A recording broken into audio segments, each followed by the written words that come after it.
हाँ जी, good morning all and welcome to a fast track batch. Law का lecture चल रहा है हमारा बेटा। डिपॉजिट्स के बारे में हम डिस्कस कर रहे थे। मेंबर्स ने अगर डिपॉजिट लेना है, कौन सा सेक्शन फॉलो किया था बेटा? 73। अगर पब्लिक से डिपॉजिट लेना है तो कौन सा सेक्शन फॉलो करना पड़ेगा? 76। खेले 76 के बारे में। क्या पब्लिक से हर कोई डिपॉजिट ले सकता है? Let's check out. No sir. कौन ले सकता है? सिर्फ eligible company. Now what do you mean by eligible company? Eligible company कौन सी है सर? पब्लिक कंपनी हो, टर्नओवर या नेटवर्थ उसकी पेड अप कैपिटल कितनी थी? 100 करोड़ और 500 करोड़ का फंडा। टर्नओवर 500 है और नेटवर्थ कितनी थी? 100 करोड़। और सर एसआर पास किया हो, उस एसआर को कहां फाइल किया हो? आरओसी के पास। लेकिन अगर विद इन द लिमिट्स आप बोरिंग कर रहे हो, डिपॉजिट ले रहे हो, then only OR has to be passed. आइए सेक्शन 76 फॉलो करें। सर रिस्ट्रिक्शन और रिस्ट्रिक्टिव प्रोविजन याद है? दो प्रोविजन की थी, एक थी रिस्ट्रिक्टिव, दूसरी थी एग्जम्पटिव। रिस्ट्रिक्टिव क्या थी? कोई भी कंपनी डिपॉजिट नहीं लेगी। कब तक? जब तक वो चैप्टर 5 को फॉलो नहीं करती। फिर आई एग्जम्पटिव प्रोविजन, क्या थी? किस किस को फॉलो करने की जरूरत नहीं है? कौन कौन सी? बैंकिंग कंपनीज और फाइनेंशियल कंपनीज। ये रही मेरी banking company, non banking financial और हाउसिंग फाइनेंस। तो ये फाइनेंशियल और ये बैंकिंग कंपनी। और such other as prescribed by CG. Eligible companies net worth कितनी बताई बेटा? 100 करोड़। टर्नओवर 500 करोड़। क्या पास करना है? एसआर। अदरवाइज क्या पास करना है? ओआर। सर ये लिमिट सेम है? हाँ, 2 बार लिखी गई ताकि तुम लोगों को याद रह जाए। सर हर साल आपको क्या लेनी है? एक क्रेडिट रेटिंग किसी भी रिकॉग्नाइज्ड क्रेडिट एजेंसी से। अब उसमें हमने जो पढ़ा था, ये पॉइंट डिफरेंट है थोड़ा। उसमें हमने पढ़ा था जब आप मेंबर को क्या भेजते हो? सर्कुलर। क्या भेजते हो? सर्कुलर। तब बेटा आपको क्रेडिट रेटिंग लेनी है, कहानी खत्म। 6 महीने से 36 महीने तक के इशू कर दो। यहां पर क्या है, आपने आज तो क्रेडिट रेटिंग ले ली, लेकिन जब तक आपके डिपॉजिट चल रहे हैं आपको हर साल क्रेडिट रेटिंग लेनी है। That every year during the tenure of deposit, हर साल क्रेडिट रेटिंग लेनी है। और सर क्रेडिट रेटिंग जो हम लेंगे वो डिपॉजिट के रिटर्न के साथ डीपीटी 3 में किसको चिपका देंगे बेटा? आरओसी को। सर क्रेडिट रेटिंग कितनी होनी चाहिए? मिनिमम इन्वेस्टमेंट ग्रेड जो किसके लिए स्पेसिफाई कर रखा है? एनबीएफसी के लिए। एग्जाम्पल के तौर पर बच्चे ट्रिपल ए ग्रेड बोला गया, उससे कम वाले डिपॉजिट नहीं ले पाएंगे। ए रेटिंग से कम वाले डिपॉजिट नहीं ले पाएंगे। एक कंपनी की रेटिंग आई ट्रिपल बी या बी रेटिंग आई, वो डिपॉजिट एक्सेप्ट नहीं कर सकती। किससे बेटा? पब्लिक से। कब कर पाएगी? अगर उसकी वो ये पर्टिकुलर रेटिंग होगी जो किसके लिए स्पेसिफाई कर रखी है? एनबीएफसी के लिए। नेक्स्ट सर 30 दिन में क्या क्रिएट कर देना है बेटा? चार्ज। अगर कौन से डिपॉजिट हैं? सिक्योर्ड। कौन से डिपॉजिट है बेटा? सिक्योर्ड। चार्ज की अमाउंट कम ना हो। किससे? किससे कम ना हो बेटा? पता है तुम लोग, किससे कम ना हो? डिपॉजिट की अमाउंट से सिक्योरिटी कम ना हो। बात खत्म। सर चार्ज किस पर क्रिएट होगा? सिर्फ टेंजिबल। स्टार मार्क कर लेना इसको। इनटेंजिबल पर चार्ज क्रिएट नहीं हो सकता। सर हमने पढ़ा है charge can be created either on tangible और ऑन इंटेंजिबल। बेटा डिपॉजिट्स के केस में, कौन से वाले? पब्लिक डिपॉजिट्स के केस में आप इनटेंजिबल पर चार्ज क्रिएट नहीं करोगे। किस पर करेंगे? सिर्फ टेंजिबल पर।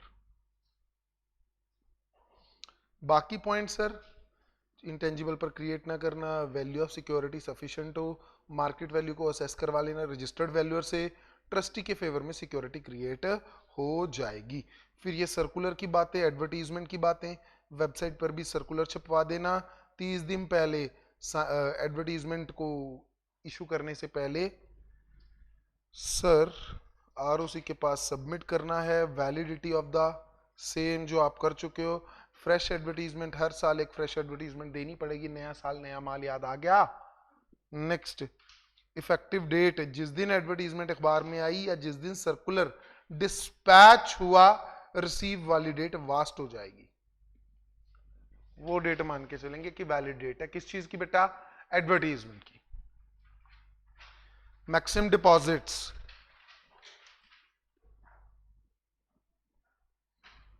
10%। किससे? ध्यान देना, मेंबर से। किसके लिए बात कर रही है? Eligible company.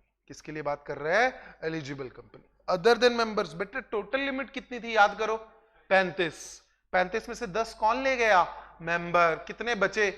25। वो किसके लिए? अदर देन मेंबर्स के लिए। बात खत्म। सही है सर? अगर गवर्नमेंट कंपनी है वो 35% तक के डिपॉजिट ले सकती है। कहां से बेटा? मैक्सिमम अमाउंट वो किसी से भी ले सकती। क्लियर? कौन से वाली कंपनी? Eligible government company. और सर, और बेटा अगर आपने डिपॉजिट को एक्सेप्ट करने जो आपने ऊपर कंडीशंस पढ़ी थी ना, जितनी भी 6 महीने 36 महीने वाली, ट्रिब्यूनल वाली, वो सारी कंडीशंस पब्लिक डिपॉजिट पर भी अप्लाई होंगी। कहता साथ साथ कौन सी कंडीशंस फॉलो कर लेना? 73(2). तो बड़ा सेक्शन दोनों में से कौन सा है? 73।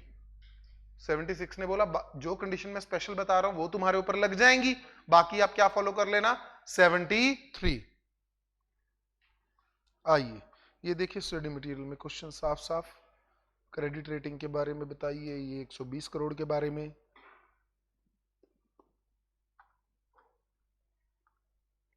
अब सर अगर ये रीड ओनली मार्क कर लो, इतना इंपॉर्टेंट नहीं है बच्चे, पुराना है ये। कुछ डिपॉजिट ना कब आ रखे थे, सुनते रहो बस। कमेंसमेंट से पहले तुमने डिपॉजिट एक्सेप्ट कर रखे हैं। किससे पहले? कमेंसमेंट से। तो क्या करना पड़ेगा सर? उनकी डिटेल रजिस्ट्रार के पास फाइल कर दो। कितने महीने में? 3 महीने में। 3 महीने कब से? जब से ये एक्ट आया। उसके बाद सर क्या बताना है उसमें? डिपॉजिट की डिटेल बताओ दो, इंटरेस्ट, रीपेमेंट का क्या अरेंजमेंट है। सर मैक्सिमम समय रीपेमेंट का कितने साल है? आपने ओरिजिनली जो मर्जी कर रखा था, 5 साल लिखा था, 10 साल, मेरे को फर्क नहीं पड़ता। अभी के लिए मेरे को कितने साल में रीपे करने हैं? 3 साल। 3 साल कब से? कमेंसमेंट से। और their actual period which ever is earlier.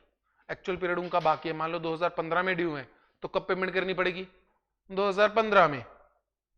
Done. Otherwise कितना समय? मैक्सिमम समय कितना है? 3 साल। मान लो ड्यू है 2018 में, तो 2018 नहीं देखूंगा मैं, 2013 कंपनीज एक्ट जब भी कमेंस हुआ उसके कितने साल में? 3 साल में। मानी 2016 में आपको पेमेंट करनी पड़ेगी। उसके बाद सर एक्सटेंशन दी जा सकती है, हाँ, अगर कौन चाहे? ट्रिब्यूनल। वो कंपनी की क्या देखेगा बेटा? फाइनेंशियल कंडीशन, और उसके लिए आपको एप्लीकेशन देनी पड़ेगी। अब आओ जी पनिशमेंट। अगर आपने 73 या 76 सेक्शन को तोड़ा, 73 में आप किससे डिपॉजिट ले रहे थे मेरे लाल? मेंबर से। 76 में पब्लिक से। अगर आपने इनकी कंडीशन को तोड़ा तो क्या क्या होगा? देखिए कंडीशन टूटेगी कैसे। अगर आपने गलत तरीके से डिपॉजिट बेटा एक्सेप्ट किए, आपने गलत तरीके से डिपॉजिट इन वाइट किए, यानी सर्कुलर की जगह कोई और कागज का सहारा लिया, किसी और तरह इस एक्टिव प्रोविजन को ना माना, या फिर आपने किसी और पर्सन को अपने बिहाफ पर बोल दिया, या तो आप खुद कर रहे हो ये काम या किसी और को अपने बिहाफ पर बोला। सर किसकी कॉन्ट्रावेंशन में सेक्शन 73(6) तोड़ा? कोई भी, या फिर उनके रूल तोड़े। ये तो होगी बेटा एक्सेप्ट करने की बातें, इनवाइट करने की बातें। सर या फिर मैंने रीपेमेंट में कोई डिफॉल्ट किया, डिपॉजिट की रीपेमेंट में, चाहे पार्ट पेमेंट में, चाहे उसके इंटरेस्ट में। तो सर या फिर एक्चुअल टाइम में डिफॉल्ट नहीं किया, मेरे को एक्सटेंशन किसने दी थी हरमन जी? ट्रिब्यूनल ने फर्दर टाइम किया। अभी आपने ऊपर देखा, हाँ के ना? तो बेटा फाइन है कुछ, ये याद करना है, बिल्कुल याद करना है। कुछ बातें हो रही हैं कंपनी की, कुछ बातें हो रही हैं किसकी? ऑफिसर की। कंपनी के ऊपर कितना फाइन है सर? मिनिमम की जो लिमिट है वो कैलकुलेट होगी बेटा 1 करोड़ और twice the amount of deposit which ever is lower. Maximum fine कितना होगा? 10 करोड़। तुम्हारा 10 लाख का डिपॉजिट है बेटा, मिनिमम फाइन की लिमिट बताओ? 20 लाख। मिनिमम फाइन की limit 20 lakh, maximum limit 10 crore. तुम्हारा डिपॉजिट 60 लाख है, मिनिमम फाइन 60 लाख इंटू 2 1.2 और 1 crore which ever is lower 1 crore. तो 1 करोड़ और 10 करोड़ विच एवर इज ये सर जज साहब की मर्जी है, ये मिनिमम या मैक्सिमम फाइन है। किसके ऊपर? कंपनी के ऊपर। अब ऑफिसर की बात करें सर, इसकी तो चांदी है सर। कितने साल के लिए? 7 साल के लिए। और फाइन सर ज्यादा नहीं है, 25 लाख से 2 करोड़ तक।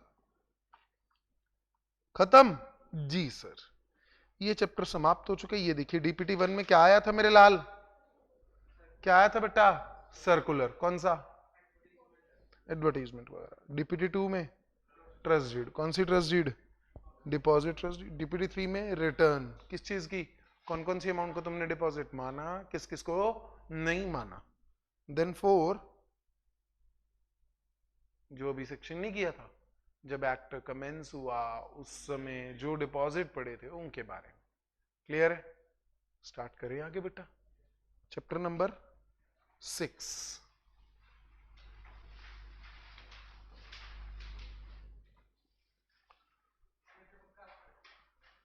5 में से भी आएगा सर, 100% है।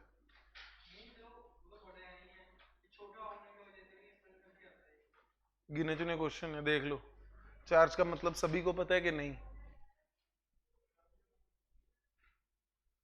ऐसा है, तुमने आज मान लो ये फर्नीचर पड़ा है, हमारी कंपनी है, हमने लोन ले लिया।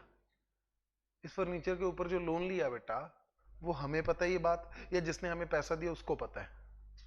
कल कोई थर्ड पर्सन आता है फर्नीचर खरीदने के लिए, हम उसे बेच देते हैं, जिसकी सिक्योरिटी थी तो उसके पीछे चला जाता है कि बेटा तूने ये फर्नीचर खरीद कैसे लिया, इस पर तो मैंने लोन दे रखा है। तो ऐसी दिक्कत ना आए, हम क्या करते हैं, जो भी प्रॉपर्टी पर चाहे मूवेबल चाहे इमूवेबल, क्या क्रिएट करते हैं सर, कोई लोन वगैरह लेते हैं तो ये बात आरओसी को ना इन्फॉर्म कर देते हैं। क्या कर देते हैं? इन्फॉर्म कर देते हैं। ऐसा करने से क्या होगा, आरओसी के पास आप ये बात इन्फॉर्म कर दोगे। आरओसी 399 याद है रवनीत जी? 399 याद है बेटा? हाँ, पब्लिक डॉक्यूमेंट वाला। तो तुमने आरओसी को पत्र भेजा कि ये देखिए 10 करोड़ का लोन लिए, उसके अगेंस्ट ये वाला ऑफिस गिरवी पड़ा है। आरओसी के लो बेटा, वो सारी डिटेल पब्लिक कर देगा। कल को अब कोई पर्सन हमारा कोई भी एसेट खरीदना चाहता है तो उसको पहले क्या चेक करना पड़ेगा? रजिस्टर ऑफ चार्जेस, जो किसने बना रखा है? आरओसी ने। किस कंपनी के ऊपर ये वाले चार्जेस क्रिएटेड है। ऐसा करने से कभी दुविधा नहीं आती। सर चार्ज रजिस्टर ना हुआ, कोई बात नहीं बेटा, फिर डेट क्या बन जाएगा? अनसिक्योर्ड। क्या बन जाएगा? Debt unsecured. समझ पा रहे हो? आवाज बेटा, तो भी सिंपल है, बैंक से लोन लो, चार्ज को रजिस्टर ना करवाओ, सिक्योरिटी दी ना दी कोई फर्क नहीं। अच्छा एक और चीज, बैंक 1 को चार्ज क्रिएट करवा के नहीं दिया, बैंक 2 को करवा सकते हैं? हाँ बेटा, कोई फर्क नहीं है। राइट किसका माना जाएगा? बैंक 1 का 2, जिसका चार्ज क्रिएटेड है। चलिए और कहानी। सर पहले बैंक 1 का करवा दिया, अब बैंक 2 का करवा रहे हैं। हाँ बेटा, जिसका पहले करवाया उसका पहले माना जाएगा। पहले किसका चार्ज रजिस्टर करवाया? 1, अब किसका? 2 का। तो कल को जब प्रॉपर्टी बिकेगी पहले किसको पैसा मिलेगा? 1 को, फिर 2 को। इसको बोलते हैं फर्स्ट चार्ज और सेकंड चार्ज। पारी होगी दोनों की, किसकी? चार्जेस की। पारी पासु क्लॉज बेटा। कौन सा क्लॉज? पारी पासु क्लॉज। अरे हाँ यार, हंस रहे हो, तुम्हें ऐसे याद थोड़ी रहेगा। पारी पासु चार्ज, बैंक 1 बैंक 2, दोनों ने जो चार्ज क्रिएट करके रखा है, कौन से वाला करके रखा है? पारी पासु वाला। ठीक है, अब क्या होएगा, कल को एसेट बिकेगा, दोनों का राइट बराबर है, किसी को किसी के ऊपर कोई प्रायोरिटी नहीं है। लॉजिक याद रहेगा। अब चार्ज कौन रजिस्टर करवाएगा? पूरे कंपनीज एक्ट में सर ड्यूटी लगाई गई किसकी? कंपनी की। किस चीज को रजिस्टर करवाने की बेटा? चार्ज को रजिस्टर करवाने की। किसको करवाना पड़ेगा बेटा? कंपनी को। सर कंपनी क्यों करवाएगी? है ना, कंपनी तो कहेगी छोड़ यार, लोन ले लो, है ना, लोन ले लो, चार्ज को छोड़ो, कोई ना दे तो लोन दे, हम करवा ही नहीं रहे। तो पहले 30 दिन किसको पावर दी गई? कंपनी को। कंपनी 30 दिन में अपना माथा नहीं फोड़ती आरओसी के पास, तो चार्ज होल्डर, यानी कि मैं अपनी एग्जांपल्स में इसको बोलूंगा बैंक। कौन बोलूंगा मैं? बैंक। अगर हमने ना करवाया तो सामने से कौन आएगा? बैंक। किसके पास जाएगा रोने के लिए? आरओसी के पास। क्या बोलेगा? चार्ज रजिस्टर करो जी, लोन लेके बैठे हैं, चार्ज रजिस्टर करवाया ही नहीं अभी तक। ओके सर, कोई और पर्सन भी करवा सकता है? हाँ, ध्यान से सुनना। तुम लोगों ने मेरी कोई प्रॉपर्टी थी सर, गिरवी पड़ी थी बैंक के पास, मैंने बैंक से परमिशन लेकर तुम्हें बेच दी। You are purchaser of property और सेलर ऑफ प्रॉपर्टी। मेरे पास कोई प्रॉपर्टी थी बेटा, मैंने उसको गिरवी रख रखा था, किसके पास? बैंक के पास। मैंने परमिशन लेके तुम लोगों को बेच दी। You people are purchaser. अब तुम परचेजर बन गए, मेरा इस चार्ज में कोई रोल है बेटा? ना, मैं बाहर हो गया। मैंने प्रॉपर्टी बेची, मैं बाहर हो गया। उस प्रॉपर्टी पर बैंक का चार्ज है, यस, लेकिन उसको रजिस्टर करवाना किसकी ड्यूटी है? मालिक की। मालिक कौन है? तुम लोग। तो परचेजर ऑफ द प्रॉपर्टी होता है जो उसको भी चार्ज को रजिस्टर करवाने की जरूरत है। सही है? आइए रीड करें ये बेसिक बेसिक बातें। क्वेश्चन देखो कितने मस्त मस्त, दो तो स्टडी मटेरियल से ही आगे। देखो जल्दी से क्या क्या आएगा। सर अगर चार्ज रजिस्टर ना करवाया तो क्या होगा? पहला, सबसे पहला मुद्दा कह रहा चार्ज, कह रहा नहीं करवा रहा, आगे बता क्या होएगा। नेक्स्ट, सर क्या फाइल करना है अगर चार्ज रजिस्टर करवाना है? चार्ज का मतलब बताइए और टाइम लिमिट्स बताइए। Sir how to sign charge deed? Sir ये टाइम लिमिट्स बताइए, ये 30 डेज नॉन 30 डेज वाली जो अमेंडमेंट ऑर्डिनेंस की हैं। खेलना स्टार्ट करें मेरे लाल। सबसे पहले चार्ज की डेफिनेशन, स्वीट 16, 2 16, ठीक, 2 16, क्लियर है? आवाज बेटा, कौन सा सेक्शन है? 2 16, सही है।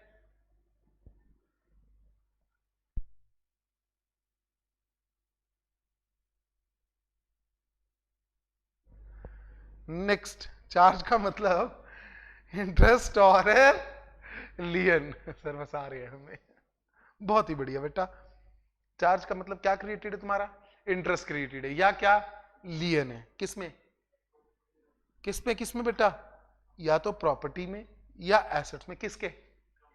कंपनी के खुद के या उसकी किसी और अंडरटेकिंग के? उसकी आगे कोई ब्रांच व्रांच है, सब्सिडरी पड़ी है? बोथ और बोथ, या दोनों पर ही? पार्ट उस पर है, पार्ट उस पर है। किस तौर पर? As a security. और सर इसमें मोर्टगेज भी आएगी। मोर्टगेज समझते हो ना? जमीन गिरवी रखते हैं जब बेटा, क्या कहलाता है मोर्टगेज? जमीन कैसे गिरवी रखते हैं? कागजों से, कि जमीन ही पकड़ा देते हो, ये ले पकड़? कागज। द क्रिएशन ऑफ राइट्स, ये चलो 10 तो तुम लोगों को आता ही है। चार्ज को कौन रजिस्टर करेगा? सर पहला काम किसकी ड्यूटी बेटा? कंपनी। कितने दिन में? कितने दिन में? 30 डेज। 30 डेज कब से? क्रिएशन ऑफ चार्ज से। चाहे चार्ज इंडिया में है, चाहे कहीं बाहर युगांडा वगैरह कहीं भी है। नेक्स्ट, कंपनी की प्रॉपर्टी पर है, किसी और पर है, टेंजिबल है और अदरवाइज। अदरवाइज मतलब इनटेंजिबल। सर अभी तो पढ़ा था इंटेंजिबल पर तो चार्ज ही क्रिएट नहीं होता। जानती हो वो सिर्फ डिपॉजिट के केस में नहीं होता, ठीक है, वो पब्लिकल है। क्लियर? तो बेटा चार्ज की कोई भी नेचर है उसको रजिस्टर करवाइए। कितने दिन में मेरे लाल? 30 डेज। चार्ज होल्डर भी रजिस्टर करवा सकता है सर। कब? अगर कंपनी ना करवाए। कितने दिन में? 30 में। पहले पहुंच सकता है? ना ना ना ना। रजिस्ट्रेशन बाय परचेजर, ये खुद रीड करो ताकि समझ आ जाए बेटा, शाबाश।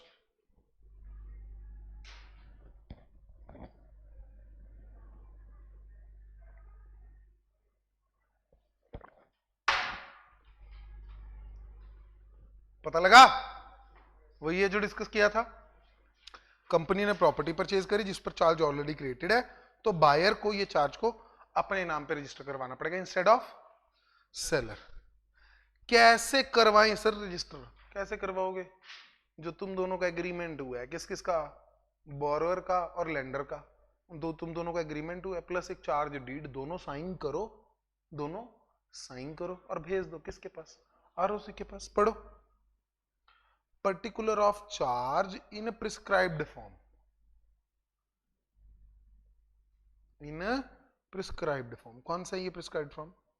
CHG 1 और 9। चार्ज के लिए किस फॉर्म में अप्लाई करोगे बेटा? CHG 1 और 9, 1 और 9 फिल करो, साथ में क्या लगा दो बेटा, इंस्ट्रूमेंट, इंस्ट्रूमेंट मतलब चाहे बाजा चाहे तबला, हाँ चार्ज डीड, क्या लगेगी, चार्ज डीड। अगर कोई बनाई है तो दोनों साइन कर दें सर, और उसी के पास 30 दिन में साथ में प्रिस्क्राइब्ड फीस के साथ फाइल कर दीजिए। ये वेरिफिकेशन, इसका भी क्वेश्चन आ चुका है, कहता कैसे वेरीफाई करें चार्ज इंस्ट्रूमेंट को। अब पढ़ना, कॉपी ऑफ एवरी इंस्ट्रूमेंट, उसको कैसे साइन करेगा सर। अगर तो प्रॉपर्टी बाहर की है, अगर सारी की सारी प्रॉपर्टी बाहर की है, तुमने एक घर ले रखा है कि हाँ टूर वूर पे निकलते हैं, यूके में घर ले रखा है, क्लियर, एलए में घर ले रखा है, तो कहीं भी उस पर तुमने चार्ज क्रिएट किया बेटा, तो एक सर्टिफिकेट के अंडर वेरिफिकेशन होगी। वो सर्टिफिकेट पे कौन कौन साइन कर सकता है, कॉमन सील लग सकती है कंपनी की अगर है, नहीं तो डायरेक्टर साइन कर दे, या फिर सीएस कर दे, या फिर authorised officer of charge holder. ये क्या कहना चाह रहा है, जो चार्ज फाइल करवा रहा है वही चार्ज इंस्ट्रूमेंट को साइन करवा के दे रहा है। कंपनी फाइल करवा रही है तो बेटा डायरेक्टर या कंपनी का सीएस साइन कर देगा, साथ में कौन साइन कर रहे हैं, चार्ज होल्डर या फिर उसका ऑथराइज्ड ऑफिसर। सही है बेटा, आवाज यस और नो। और सर कोई और पर्सन जो इस चार्ज या मोर्टगेज में इंटरेस्टेड है, इसकी एग्जांपल, बच्चे तुम लोग कोई प्रॉपर्टी खरीदना चाहते हो, ठीक, उस प्रॉपर्टी में चार्ज सही से क्रिएटेड नहीं है, तो तुम्हें है कि चलो यार पहले क्या क्रिएट करवा दो, चार्ज। कोई भी और इंटरेस्टेड पर्सन इसमें चार्ज की रजिस्ट्रेशन के लिए वेरिफिकेशन करवा सकता है। आगे, अगर इंडिया में प्रॉपर्टी है बेटा, इसी पॉइंट को कॉपी कर लो बस, इसके बाद का काम करेंगे हम कल। Thank you all.